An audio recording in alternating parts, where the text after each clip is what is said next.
Falcon's Rest is a bar and grill on Old Route 7. It is located where three counties intersect and is a little outside the city limits. The Rest, as it is known, is sometimes referred to as a cop bar because a large portion of the customers are law enforcement officers. As a place for a secret meeting, it would be last on most people's list, which put it at the top of mine. I parked in the well-stocked parking lot and headed for the main entrance.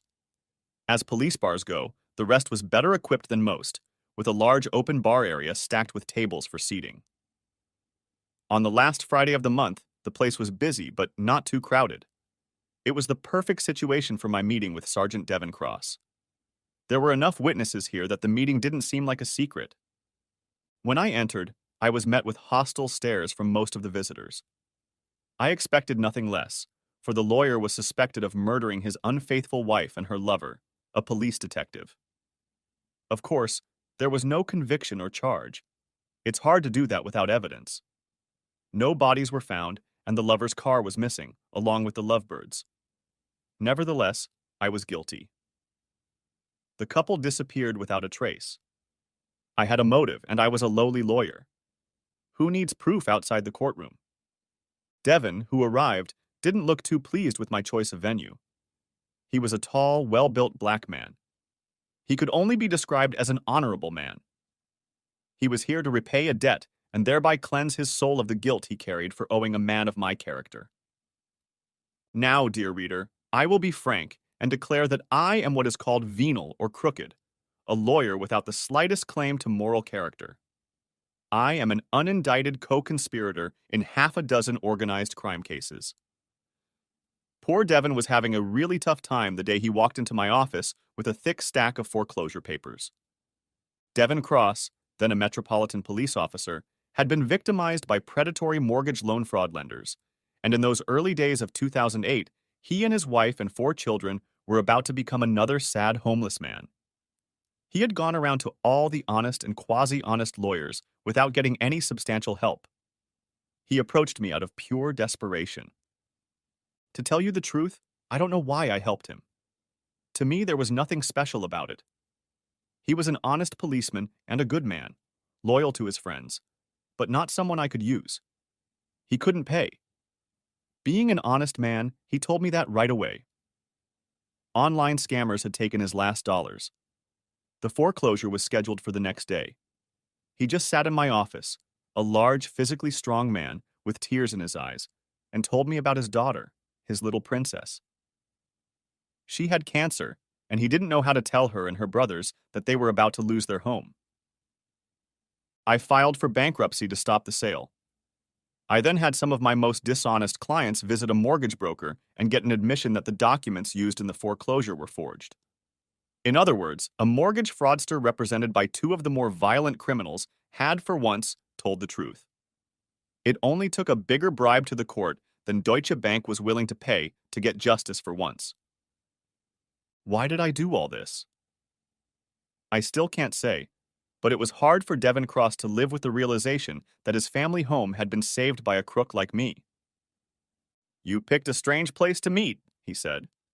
"Even a guy like me has a conscience. I couldn't let you get confused by helping me." "So you picked this place?" he asked as Lottie the barmaid approached. "What can I offer you, Bruce?" She turned to me. She and I had a long association of harmless flattery and excessive advice on my part. She had a young son and no man at home, and she had made the mistake of preferring attractiveness to reliability. There was tension in Lottie's demeanor. Everyone said I was guilty. Accordingly, I must be, which meant that anyone associated with me would suffer. And yet I noticed that Lottie came to the table when she could have transferred my services to another. Lottie was a good friend. As it turned out, I had more people like her than I realized. I wouldn't want them to suffer for their loyalty. I needed to do something to get my life back and let people know they could relax around me. Devin Cross was in my way, throwing me a lifeline, but I had to make the most of it. "Get us 2 Boston beers, Lottie," I said. "I must admit you have a courageous counselor. Come into this place where Paul Moreno's friends and work buddies sit," Devin said. Paul Moreno was the bastard who seduced my wife and thus got me into shit. He, his Ford GT, and my wife disappeared on the night of March 17th, St. Patrick's Day, and the night before, successive thunderstorms flooded 3 counties around Schoharie Creek. In any of the western states, this body of water would be called a river, but here it was mistakenly called a creek, a tempting name that led to much suffering. People persevered to build bridges and buildings around this treacherous but modestly named body of water. They paid a high price in lives and property for misunderstanding the Schoharie. By early March 18th, all the emergency crews were busy rescuing people stranded by the flood. No one noticed that my wife and her lover were missing for a few days. Then, of course, suspicion immediately fell on me. Victory belongs to the brave, as they say, I said to Devon, and we chatted at length about nothing while he did what he had come for. I waited 2 beers, then said, "Just tell me what you came to tell me and I'll do the rest. Trust me, and no one will ever believe the advice came from you." Then he leaned over and whispered, "They have a warrant, and they will come to your home and office at 6 o'clock Sunday morning." I pushed back my chair and stood up to let it fall, then shouted, "Look, when I need advice, I'm not going to seek it from some subway pig, and he'll be a better friend than you. And for the last time, I don't know what happened to my wife."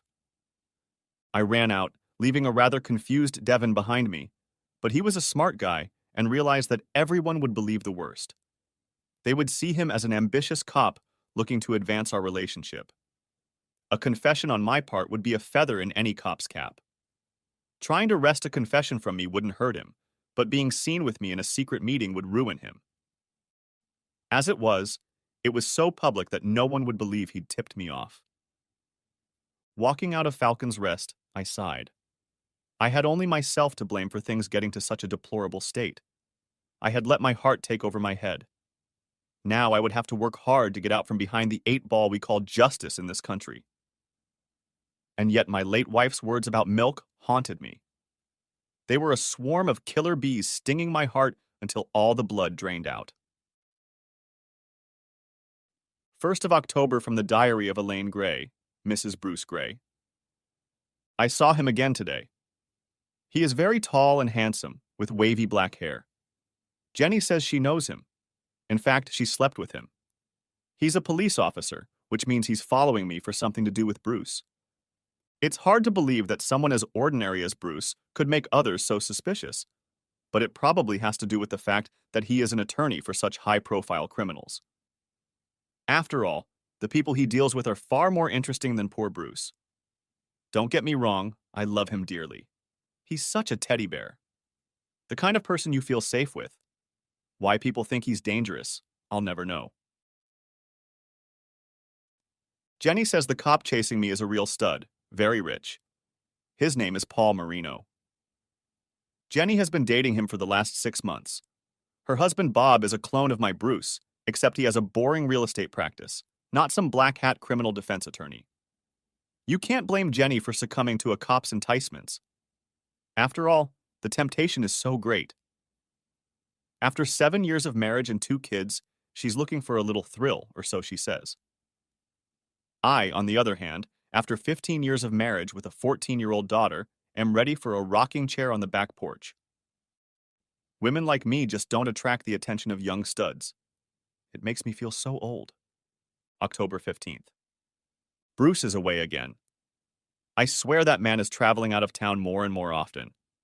If it were anyone else, I'd suspect infidelity, but this man is as faithful as a spaniel. He joined a gym today. Jenny was the one who pushed me into it. She's into fitness and needed a partner. I'm not in such bad shape, not like Bruce who suffers from middle age, but Jenny needed a partner and I could use the physical toning. I've increased my morning jog from 1 to 2 miles, but I need to work on my stomach and butt. I'm feeling anxiety about emptying my nest.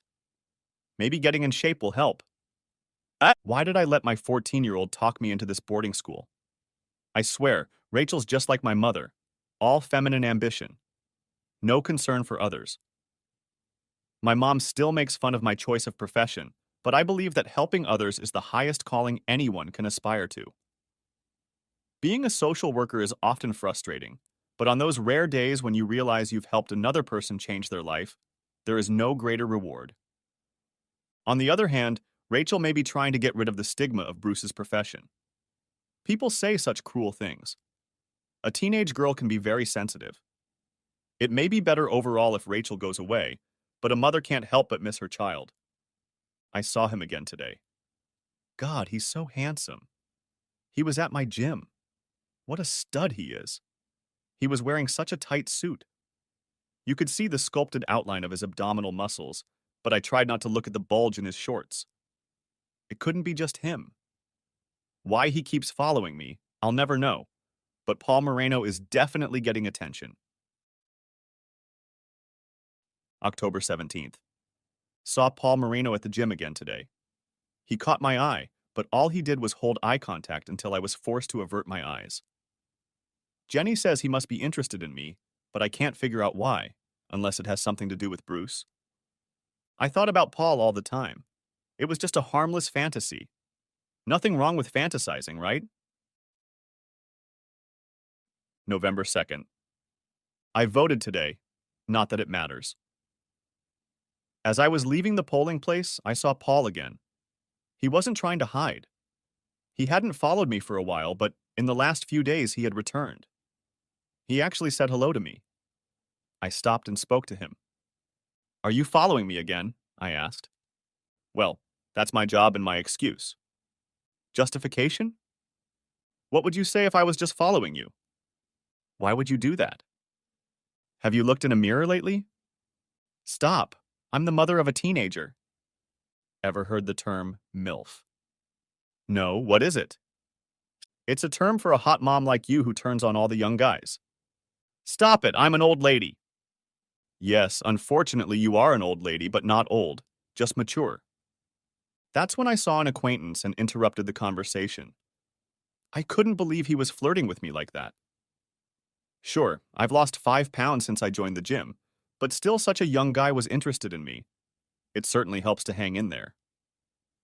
At first, I was intimidated by all these young girls with their hard bodies, but finding a personal trainer and continuing to work out is clearly paying off. Bruce has noticed.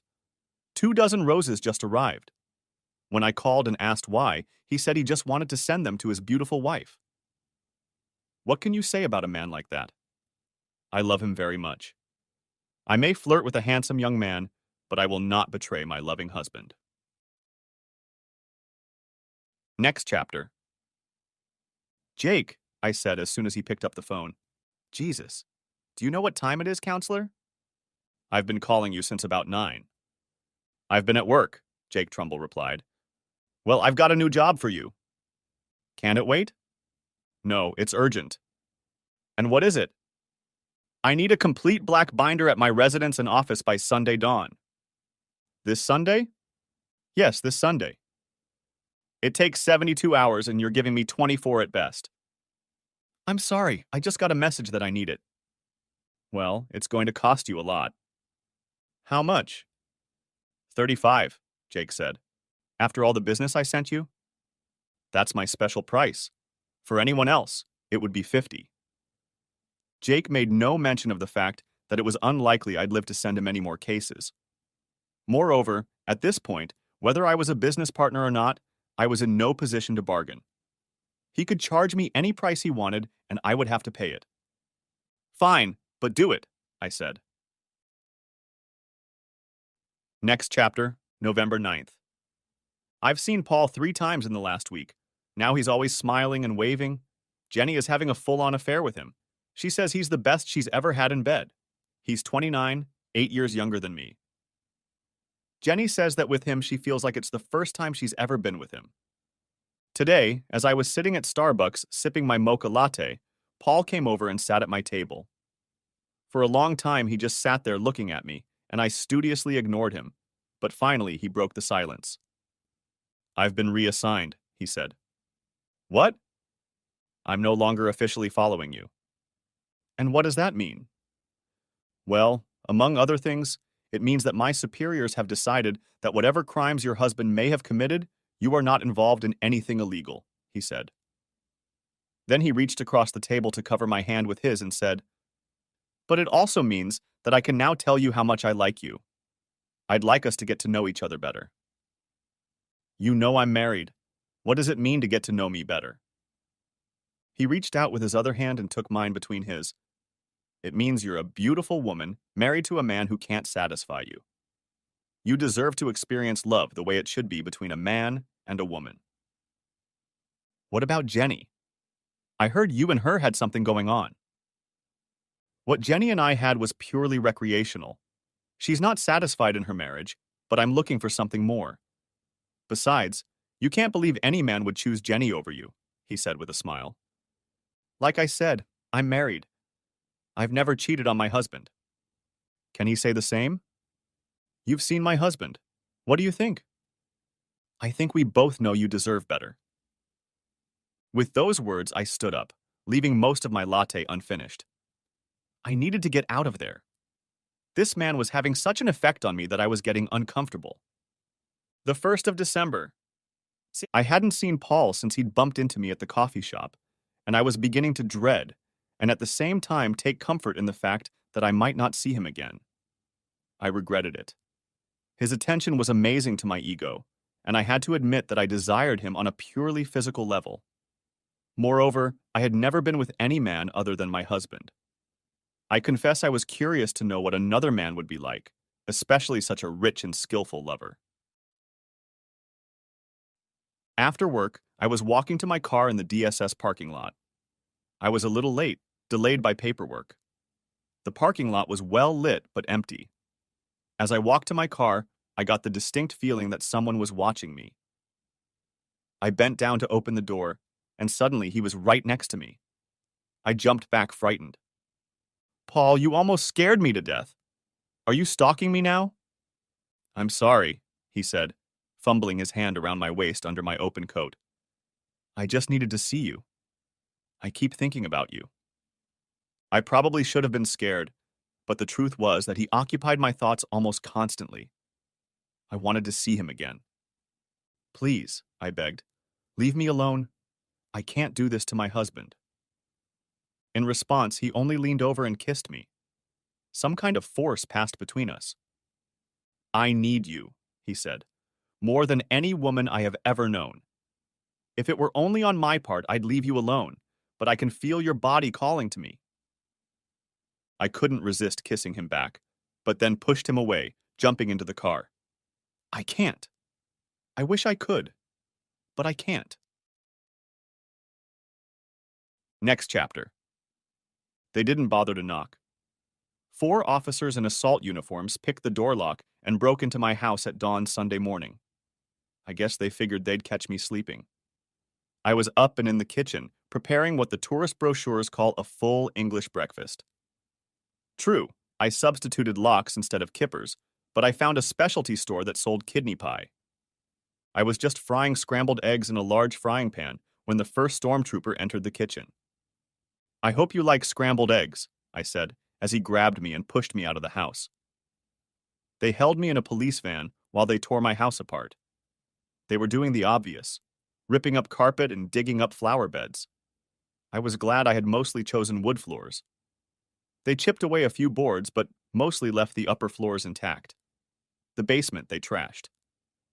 What I was most unhappy about was the fact that they got into the trunk of my car. It seemed like pure spite since I'd left the keys in the ignition, but destruction seemed to be the order of the day. But despite all of that, they weren't all that bad. When the destruction in my house stopped, several officers I'd befriended over the years invited me to Denny's for lunch. Where did you put the bodies, Bruce? They asked, as I ate what the menu called the Big Breakfast, which was a decided disappointment after my planned meal. As far as I can tell, there are no bodies. Come on, they disappeared in March. It's October now. Do you think it will rain today? It's been very dry after those spring and summer storms. My flower beds are gone, and I'll have to replant bulbs if I want flowers this spring. Still, I'm better off than those people around Shohari Creek, I said, referring to the flooding by the creek. My interlocutors at Denny's weren't paying attention to the flood victims or the flowers. They were only interested in one thing. They wanted my confession in the worst possible way, because in the end, they had virtually no evidence. The problem was that I knew the condition could change as quickly as a creek spills over. I wouldn't expect to see spring flowers if I were you, but you'll feel better if you help us. We know you had a good reason for what you did. Maybe you just lost your head. Stop being a lawyer for once and become a man. Take responsibility and we'll help you. I don't think it's going to rain. It looks like we're in for a drought after the rainy weather. I'll stop by Lou's for some light bulbs. All right, have it your way, lawyer. But cop killers get fried in this state. You might want to think hard about that. Next chapter, December 9th. I had a hell of a day. We got the call early. 5 kids in need of protection. I don't normally work in child protective services. However, this is busy season and a time of year when we are short-staffed. Because of the bad flu season and the fact that people needed time for the holidays, we had to be flexible. Still, 5 children under 7 needing emergency care was a bad day. By 4 o'clock, we had temporarily placed the children and organized a support system for the new foster parents. I was feeling pretty good when the state foster care called and said they were not happy with the placement of the children. It was the same old nonsense you always get from the state. If you can believe it, they were concerned that child care payments were being made to people in the state retirement system. This could be considered double-crossing, said a woman from the state. For an hour, we went around and around on the issue. The matter went all the way to the county executive and the state DSS commissioner. Just when I thought the case wasn't going to pan out, I heard from the prospective foster parents. When are the kids coming? The woman asked. We're all set. My 2 daughters are here to help. Well, you see, the state is concerned that payments for foster children will not be allowed since you are receiving a state pension, I said. What was said next rang out in genuine anger. Well, so tell that asshole governor to keep his lousy payments. Just send those kids away. Hearing this, the county executive laughed and said, well, send the kids.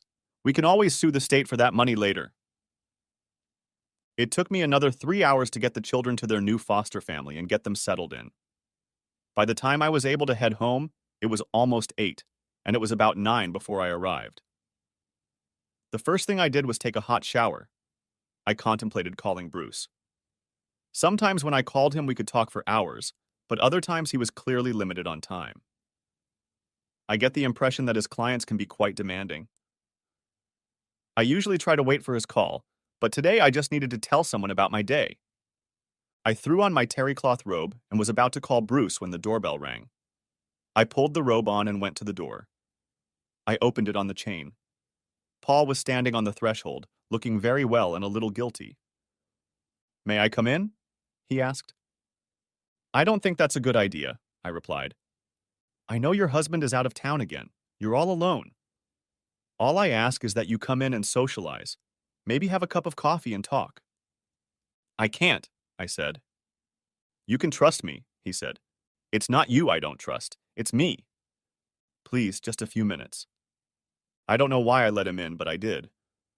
I made us some coffee and sat with him on the opposite end of our large sectional couch. Sitting down, I lowered the hem of my robe. It was roomy, but too short to be comfortable in this situation. Relax, he said. I'm not here to take advantage of you. I'm here as a friend. I heard you had a hell of a day. Yeah, I replied, and we continued to discuss my day, and it relaxed me. I told myself that there was nothing wrong with 2 people I knew sitting around having a drink. We went from coffee to wine and had a dinner of frozen pizza. It was near midnight when he said what he must have come to say. Elaine, I'll always be your friend, but you should know that I have a passion for you that I can only call love. At those words, I twitched nervously. Please, he said. Let me finish.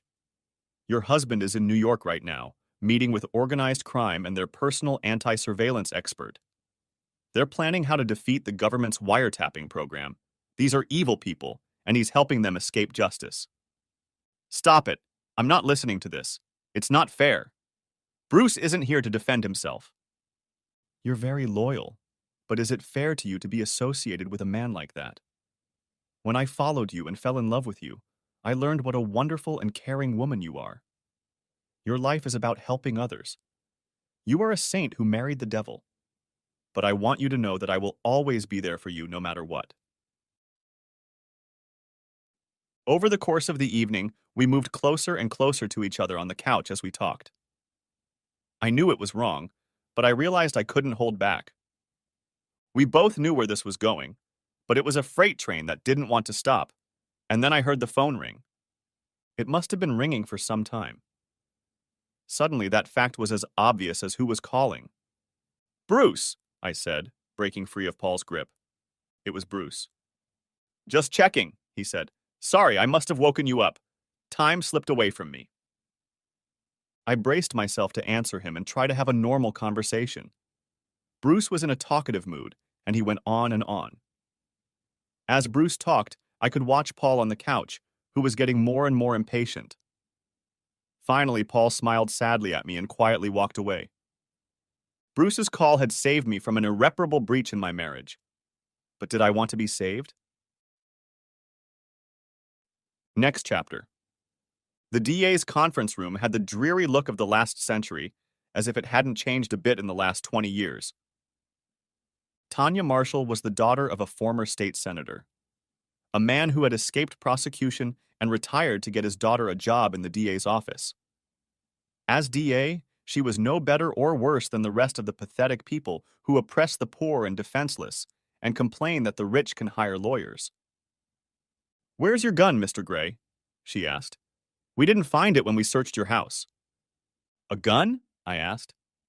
"A Smith & Wesson .44 Magnum registered to you." "It's missing?" "You know it is." "I'm sorry. This is the first I've heard of it. It was stored in the top drawer of my nightstand in my bedroom. Is it really missing?" "This would be easier if we were honest with each other," she said. "Okay, go ahead and start. What evidence did your officers allegedly retrieve from my house?" "All in good time," she said. "Well then, I'll answer your questions in my own time," I said, standing up. "In that case," she said, handing me a notice of my right to appear before the grand jury. This notice was the true purpose of the meeting. I had not the slightest intention of appearing. The conclusion was obvious. I was to be indicted on 2 counts of murder.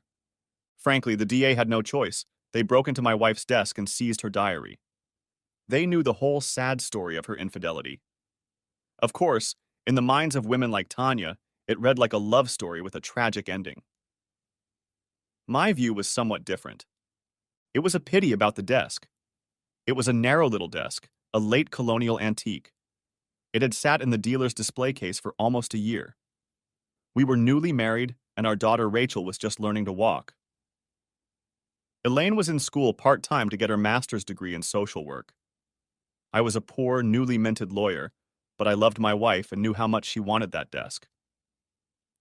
Every time we walked past the window, she would stop and stare at that desk.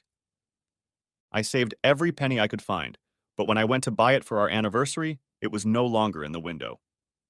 With bated breath, I walked into the store and asked for the very desk that was in the window. The girl behind the counter looked confused, but when she asked the manager said it was put in the back of the store. When it was delivered to our little apartment, Elaine was beyond thrilled. Over the years, I watched her at that table and thought how lucky I was to have her as my wife. Love is a funny thing. I decided it was all about those little moments. My wife's joy over the little antique desk, my daughter's first steps, moving into our first home, and my wife's pride in getting her master's degree. If you put all these moments together, you get what is called love. They opened the desk drawers and found the journal. I suppose I could have left the drawers unlocked, but then they might not have noticed the contents. Locking the drawers gave them significance, and I needed them to retrieve the diary. Still, destroying the desk hurt. Maybe it made me realize that Elaine was truly lost to me. The diary had the desired effect. Its contents soon leaked out. The pressure on the DA's office intensified. Now they had proof, and the public knew about the love plot. The unfaithful spouse and her lover had become Romeo and Juliet. January 2nd. I can't do this, can I? Jenny just laughs at my indecision. What's the matter with you two? Your husbands are out of town. You show up at his apartment and no one will know. It's so easy. How am I ever going to meet Bruce again? I don't care what people say about him. He's always been good to me. What will I say if he finds out? Blame him for leaving you alone so often. He doesn't really leave that often, and when we're together, well, it's a good marriage. It's just that Paul makes me feel things I've never felt before. Like I said, Bruce won't find out, and if he does, just do what I did to my Bob. What did you do? You remember the day we got here and he looked so upset. Yeah, I remember at one point he asked if he could lie down in the bedroom. He looked almost sick. Well, he found out that I had slept with Paul, and I told him all about it and that I still loved him. I told him there was nothing he could do about it, that a man like Paul knew how to treat women. I think he wanted to kill the man, but physically he wouldn't be a match for him. You're lucky he doesn't have a gun, I said. What's more, I don't see Bruce taking things the way Bob does. Somehow I think Bruce would do something about it, but Jenny assured me I was wrong. We discussed how much Bruce loves me and needs to realize how Bob did. I had seen Paul half a dozen times in the last 3 weeks. We were never alone together, but I saw him here and there. Perhaps he was watching me, or perhaps he was watching Bruce. My husband was home and very attentive. Today, Paul handed me a note. It had an address, date, and time. I'm pretty sure it's the address of his apartment, and it's listed for the day Bruce will be in New York. I don't want to go, but I know I will. I tell myself I'm only going, so I can ask him to stop bugging me.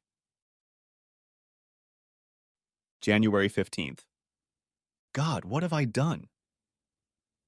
I spent the day at Paul's apartment. It started off well. I told him how we could never be alone together, how I couldn't betray my husband, but then it all slipped my mind, and we got down to it.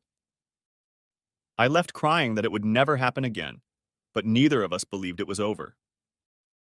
As I walked out of his house, I knew I would definitely come back. Next chapter. Tanya's performance in front of the jury was far above her usual performance, meaning it was good and almost certainly the work of a ghostwriter. Her boss sat there with her. District Attorney Silva Marks wasn't about to let a subordinate get all the glory, but she wasn't stupid enough to take the job herself. I represented myself. Presiding Judge Bascom warned me that a lawyer who represents himself has a fool as a client. I replied that it was better than having a fool as a lawyer. Bascom will do everything he can to see that justice is done, and I am convicted. He would go out of his way to help an unconvincing prosecution, and in his jury instructions, he would turn the concept of reasonable doubt into something more in line with guilty until proven innocent. For my part, my only concern was that someone would notice that I had an ace up my sleeve, and I was waiting for the moment to play it. I had the truth on my side, and they had the romantic story of Romeo and Juliet on theirs. The lovers were a police officer and my social worker wife. The villain in the play was me, whether I was innocent or not. Life isn't fair, and justice is rarely found in the courtroom. Sergeant McVeigh, did you open the trunk of the defendant's car? Asked Tanya of her first witness. Yes, the car immediately aroused my suspicions. It was an old brown Toyota Camry. It's not the kind of car you expect to see from an expensive lawyer, but it's very unremarkable and has a large trunk volume. I see, Tanya said, looking at the jury with a smile that spoke volumes. You see how cunning the defendant is. What, if anything, did you find in the trunk? Asked Tanya. It looks like it was recently cleaned, but we were able to find hair and fibers that matched Officer Paul Marino and Elaine Gray. So their bodies could have been placed in the trunk? Objection. The question requires speculation, I said. No, the witness is an expert, and his opinion is simply being asked. Question overruled. The witness may answer, said Judge Bascom. And so the case went. Sergeant McVeigh was happy to explain to the jury how, in his opinion, I transported and disposed of the bodies of my wife and her lover. On cross-examination, I asked, Sergeant, if the bodies were transported in the Camry, what happened to the bright blue Ford Mustang Shelby 500 GT? I don't know what you mean. Paul Moreno's car, his mobile stallion, it's nowhere to be found. Of course I don't know about that, McVeigh replied. But you do know his car is missing, and that car is unremarkable, I said more to the jury than to McVeigh. Yes, Paul's car is missing. Let's go back to the Camry. You cracked the door, but tell me why you didn't use the keys in the ignition.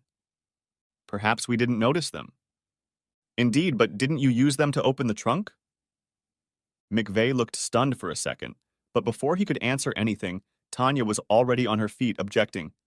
The question is debatable and assumes facts not supported by evidence. She was supported, of course. There was no point in giving facts. Along with senior investigator Kim Eng, she followed McVeigh to the podium. He told a story about pulling up the carpet in the basement and discovering traces of blood underneath. Could you identify this blood by type or DNA? Tanya asked solemnly. No, it was too decomposed. There was a strong odor of bleach in the basement, which is why I suspected we would find traces of blood. Bleach is often used to remove bloodstains. I only had a few questions. Investigator Eng, the basement was the home laundry room, wasn't it? Yes? You expected to find bleach in the laundry, didn't you? I couldn't say. I guess it would depend on the personal preference of the person doing the laundry. The 7 women on the jury didn't quite agree with Mr. Eng, but now it was time for the real show, reading my wife's diary. January of the 16th year. I feel simultaneously guilty and floating on a cloud. I can't stop thinking about Paul, about his gorgeous body and how he made me feel. And at the same time, I feel so guilty for Bruce. For the first time, I want to believe all the horrible things people say about him, but I know it's not true. Bruce has always shown his love for me, and I have repaid him with the worst betrayal. Somehow I feel that my terrible sin must manifest itself so that Bruce, looking at me, will realize what I have done to him, to us. The desk on which I am writing these lines was given to me by Bruce. It was bought at a time when we had little money. It's a real antique. I saw it in the window, but I knew there was no way we could afford it. Part of our poverty was my own doing. I dreamed of having a child, but we had only recently gotten married and couldn't think about children yet. Bruce had just started working. I was still in graduate school. Despite our poverty, I stopped taking birth control. It should have been a mutual decision, but I took it upon myself. Bruce never criticized. He expressed only joy about my pregnancy. I knew he was concerned about our finances and wanted to wait until we were more affluent. Yet, even as we struggled, he somehow found the funds to buy me an extravagant gift. My loving husband of the past 15 years, whom I betrayed so easily. I vacillate between never seeing Paul again and jumping out the door and throwing myself into the arms of my lover. When Bruce gets back from his trip tonight, I'm sure he'll know about it, and maybe that will put an end to it one way or another. I don't know what I'll say to him. I can't bear to hurt him. January 17th. Nothing happened last night. If Bruce could tell, or at least suspect what I was doing while he was gone, he gave no sign. And yet our interactions seemed strange. It was like there was a distance between us. Maybe I'm artificially creating what I'm afraid of. Bruce was acting and looked tired. For now, I'll have to wait and see. I left for work early so I wouldn't see Bruce in the bright light of the morning. I had barely made it to work when my cell phone rang. It was Paul. He wanted to talk and we chatted until I had to get to work. Talking to him somehow lifted my spirits and gave me hope that things would work out. Love would find a way, and I had to admit that what I felt for Paul was love. Maybe not as everlasting as what I had with Bruce, but it was something I'd never experienced before. January 19th. I took my time and went to what I said was a long lunch, but actually met Paul at his apartment. He works the 4 to midnight shift. We spent 2 hours together. At home, Bruce seemed calm, but I'm not sure if it's all in my head. February 12th. I've spent the last month in turmoil. My affair with Paul seems to be heating up. We see each other during the day at his house at least twice a week, and in the evenings when Bruce is out of town, which has been frequent lately. Paul tells me that Bruce is involved with some very bad people. The FBI is very concerned because all their attempts at surveillance are failing. Bruce is legally blocking their warrants and helping them acquire very sophisticated anti-bugging equipment. Materials that are illegal but can be purchased with special permits. Paul didn't say this, but I know that part of his job is still to keep tabs on my husband. I guess I should appreciate the fact that Paul almost always knows where my husband is, but the tension is growing. I find myself caught between two lovers. I love both of these men, and I can see that they are enemies. I am stuck in this no-win situation from which there is no way out. Bruce has been the most genuinely good husband, buying me little gifts for no reason, sending me flowers, and making the sweetest love to me. However, I can't shake the feeling that he somehow knows what's going on behind his back. He shows no signs of awareness, but after 15 years, I know when he is uneasy and something is bothering my husband. Next chapter. I'm sorry, Mr. Gray, but I see no problem with admitting your wife's diary into evidence, Judge Bascom said. We were in his chambers arguing about the prosecution's motion to admit the diary into evidence. I see, and the concept of hearsay doesn't bother you at all, I said. There was no question that Elaine's diary was an out-of-court statement that was being accepted as truth. It falls under one of the exceptions to the hearsay rule, Tanya objected. Really? To which one? I asked. Several, she replied, not putting any specific ones into her argument. I wasn't going to win this argument. Tanya believed she needed the diary to cement my conviction, and the judge was going to admit it. The diary is on file. If I'm wrong, you can say so on appeal, the judge said. On appeal, the prosecution would argue that the diary's admission of error was harmless. That would be less than correct, but what does it matter? Because I was guilty, correctly. Everyone knew that, including the appeals court judges. Tanya asked a very attractive clerk from her office to sit on the witness stand and read my wife's diary. The girl was about 22 years old. She had dark blonde hair styled in a straight style, deep brown eyes, and the most innocent appearance possible. She blushed so sweetly when reading my wife's letters, and thus averted the jury's condemnation of her for the lewd infidelity of the woman I had loved and been faithful to for 15 years. March 16th. Rachel went home for spring break. I haven't seen or heard from my daughter since Christmas. She seems very happy. I don't know exactly why she wanted to go to boarding school, but I suspect it has something to do with the rumors about Bruce. She loves her father, but there's no escaping what people say about him. It must be difficult for a teenager. Since Rachel is home, Paul and I can't meet at my house, and Paul thinks there might be people at his work who are suspicious of his relationship with me. It would be bad for his career if our affair became known while he is part of the team investigating Bruce. Paul plans to ask for a transfer. He wants me to leave Bruce. However, when faced with this decision, I realize that what Paul is proposing is wrong. Moreover, what I have been doing with Paul is wrong. My affair is wrong on so many levels. When I see Rachel, I realize that first and foremost, I am her mother and Bruce's wife. Neither has done anything worthy of the pain that my elopement with Paul would cause. The agony I will inflict on my family is far greater than the pain I will experience from losing Paul.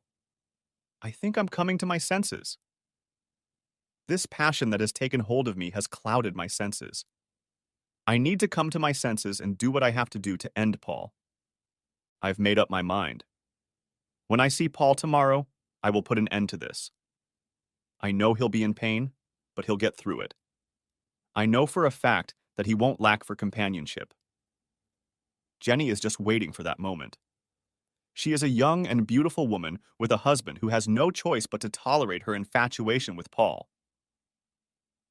A man like Bob can't do anything about a man like Paul. Everyone thinks that Bruce is not like everyone else at all.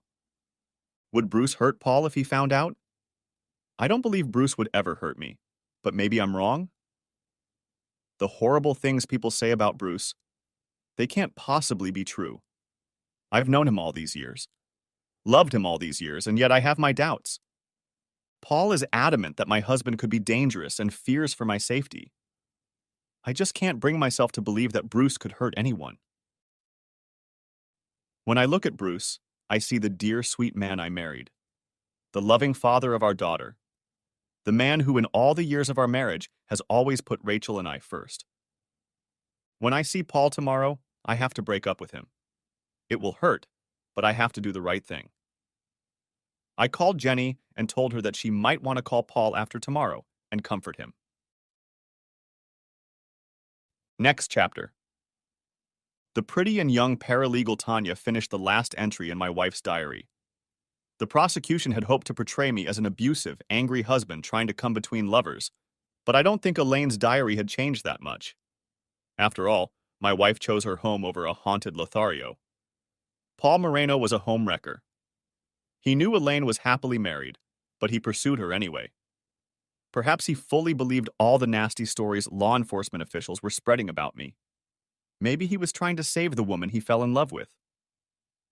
In reality, the lovers waited too long and suffered a terrible fate. There are a lot of ifs in a situation like this. If Elaine had confessed to me, or if they had broken off the relationship earlier, who knows what might have happened. But that wasn't my immediate problem. The problem was saving my neck. After reading the diary, the jury was ready to convict, and everyone in the courtroom knew it. I had a long list of witnesses, but only one mattered. Jake Trumbull took the stand. On my witness list, he seemed like an ordinary witness. His expert report was 500 pages of some nonsense with a mention of the video on page 439. We started with his credentials: an electrical engineering degree from RIT, Service and Army Intelligence, and then 20 years in the FBI. Not a bad resume. I'd overlooked that after working for the feds, he'd been hired by the very criminal organizations he was pursuing for the government.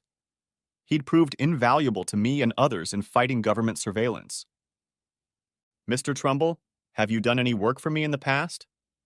Yes, many times. The last time you worked for me, what did you do? I installed a complete video surveillance system covering your home and office both outside and inside. We call it black cover because it's designed to uncover dirty deeds. What do you mean by dirty deeds? The usual unauthorized entry for the purpose of planting listening devices or planting evidence. And have you discovered any dirty deeds? Yes, my staff and I observed Sergeant McVeigh take the keys to a brown Camry and open the trunk. He then dumped material from a bag into the trunk. A little later, he returned with other officers and broke open the trunk with a crowbar. The officers then proceeded to collect what they called trace samples from the trunk. A shocked muttering sounded from the courtroom. Trumbull was on a roll and offered the videotape he had collected. We admitted it into evidence despite the prosecution's objections. Trumbull went on to talk about the planted blood that investigator Eng discovered. Needless to say, the prosecution's case fell apart. Without forensic evidence, they didn't even have proof that a crime had been committed. All they had was a missing pair of lovers, a missing gun, and a car that no one could find. My daughter Rachel hugged me at the not guilty verdict. She never believed I killed her mother, and that was the main thing. Many others believed I had gotten away with murder. Remarkably, no action was taken against the officers who tried to frame me. They ultimately saved my life by giving the prosecution a case that could have gone to trial. The long, dry summer turned the Schoharie River into a muddy swath. It had also exposed a blue Ford Mustang hidden in the deepest part of the channel. The bodies were still in the car. They must have been crammed into the car's frame even as the flooding creek first carried the car away and then let it sink into the deep, rushing waters. They found Elaine's GPS purse that I had planted in the car along with what was left of my wife's body. She was right. I was more than suspicious.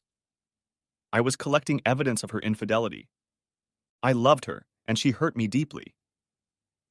In my mind, Paul Moreno was a snake coming to destroy a good marriage. It broke my heart, but I was planning a divorce, not a murder. However, The police would never have believed it. My wife and her lover were dead. If I was a saint, they would still find me guilty, but I was far from being a saint. Elaine lay beneath her lover. It was obvious that neither of them had been fully clothed at the time of death. The autopsy revealed that they had both been shot, but it turned out that the intended victim was Paul Marino. The bullets had traveled through his body and into Elaine. This double homicide was the result of using such a powerful weapon. A .44 caliber Smith & Wesson handgun was found off the floor of the Mustang. That was my gun, the same gun that went missing. If the police and prosecutor had just waited, they wouldn't have had to plant evidence. The diary made them act. It was the story of lovers separated by an abusive lawyer husband that caused the DA to act prematurely. Public opinion pushed the police into the usual chicanery. I was set up, but skill and luck saved me. As an attorney, I took pride in my work, while the forces of law and order lamented that the system had been manipulated by an unscrupulous lawyer. Next chapter. Lottie set her beer aside and gave me a winning smile. Then she put her hand on my shoulder and gave it a supportive squeeze. She didn't need to say she was supporting me. She was showing it herself. We were at Chambers, the lawyer's bar in town. Lottie had changed jobs, and I had followed her out of loyalty. On the whole, Chambers was a much nicer place for me to drink than Falcon's Rest. The cops would never forgive me a beating, and the regulars here had a certain sympathy for the retarded. A poor lawyer with a ruined reputation. That opinion was wrong. The clients I needed to attract took my acquittal on a charge of which I was so obviously guilty as the ultimate testament to my advocacy skills. As a consequence of the negative publicity, I was forced to raise my hourly rate and hire a pretty young female associate to handle the increased demand. Far from being tainted by this bizarre affair, I began to look like an anti-hero. Poor Tanya, on the other hand, was forced out of the prosecutor's office, becoming a scapegoat. My drinking buddy drank half of his Sam Adams in one gulp. Relax, Bob. There's no need to rush. I don't have a wife back home, and yours isn't worth going back to, I said. Bob frowned slightly.